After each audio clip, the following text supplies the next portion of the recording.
Sure, here's the full retelling of Chapter 3 of Voyagers 2, The Secrets of Amenti, written in the same narrative story style form. This chapter is titled The Third Seeding, and it continues right after the collapse of Atlantis and the second seeding. The Third Seeding, retelling of Chapter 3. After the destruction of Lemuria and Atlantis, Earth was once again scarred and silent. The sphere of Amenti had been sealed for protection. The soul matrices of millions were held in stasis deep within the planet's core. For a long age, the Guardian Alliance observed from the higher harmonics, waiting for Earth's energy grids to heal. When balance finally began to return, the founders' races, the Syrian Council, Elohim, and Emerald Order Breno, gathered once more. They decided the time had come for a third and final attempt to restore the human lineage and reopen the halls of Amenti. This was the third seeding, and it would become the cycle of life that leads directly to modern humanity. Preparing the planet. The Guardians knew that previous seedings had failed because human civilizations were infiltrated by the fallen angelic groups, especially the Anunnaki and Jehovian Draconian alliances, who tampered with the planetary grid and human genetics. This time, the new seeding would require multiple layers of protection and a very gradual awakening process. They rebuilt the Amenti sphere within the inner Earth and established a system of energy networks called the Ark of the Covenant, a grid of frequency gates linking Earth to Tara. The Ark would allow safe passage for soul fragments once again, but only through specific genetic signatures keyed to the Christos blueprint. The blue flame staff of Amenti was reignited, anchoring a pulse of fifth-dimensional energy through the planet's heart.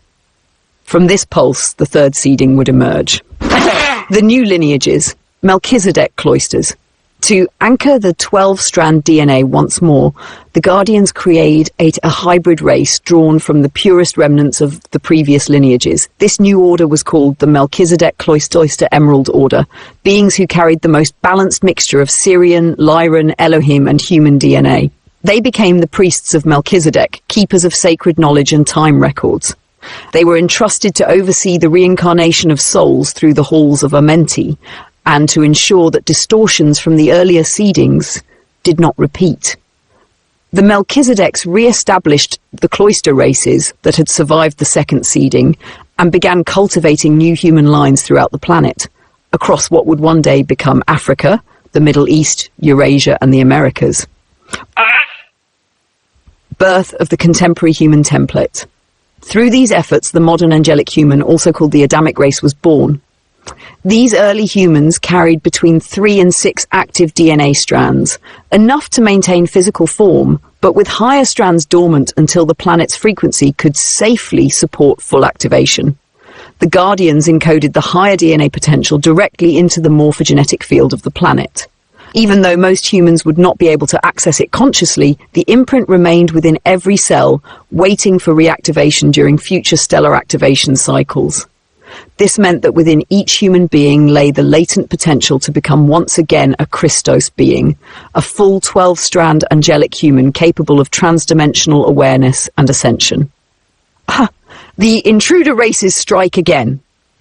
But as the new civilizations grew, the fallen races returned. Certain Anunnaki and Jehovian factions descended through the stargates and began to hybridize with the new humans. They presented themselves as gods and taught distorted versions of the Law of One. Their goal was to control the Amenti gates and use humanity as an energetic resource to sustain their own realities. To defend against this infiltration, the Guardians activated the Templar seal once again. The seal temporarily locked portions of the human DNA template, the 2nd, 4th, and 5th strands, creating a veil of forgetfulness so that the intruders could not easily manipulate the higher genetic codes. Although this limited human awareness, it kept the species safe until the next planetary ascension window. The expansion of civilizations. The third seeding spread across many regions. New cultures emerged, some remembering fragments of their cosmic past, others living simple lives close to nature. The priesthoods of Mu, and Melchizedek worked in hidden enclaves, preserving sacred teachings and maintaining communication with the Guardian Alliance through interdimensional portals.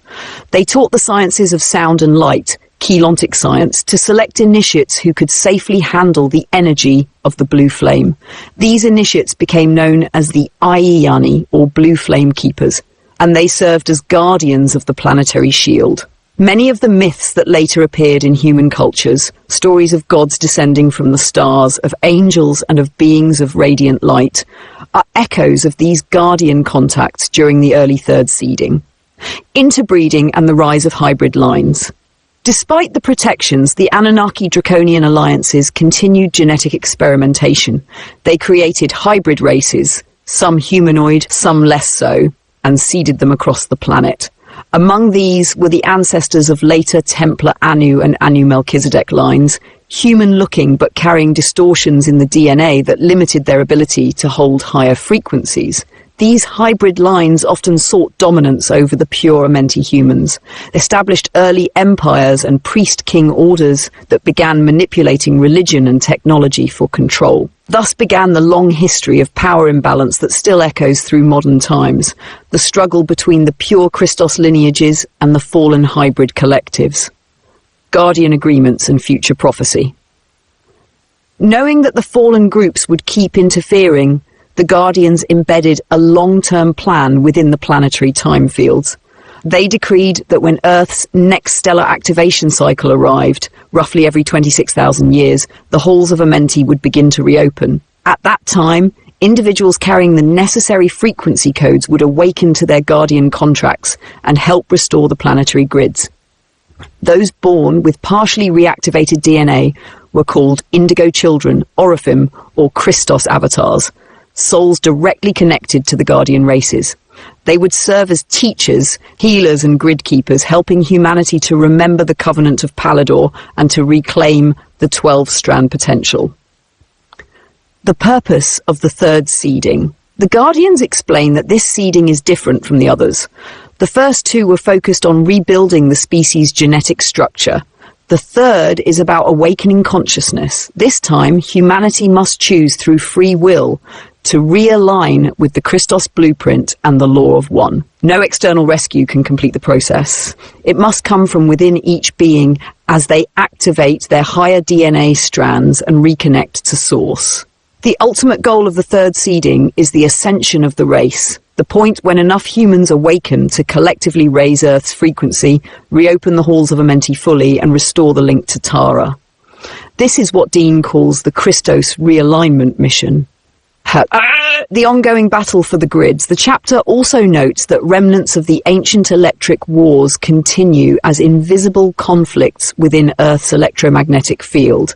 Different ET factions still vie for control of the planetary stargates, influencing human politics, religion, and technology from behind the scenes. The Guardian Alliance continues to monitor the situation through incarnate representatives and higher dimensional teams known as the Emerald Order and Azurite Councils.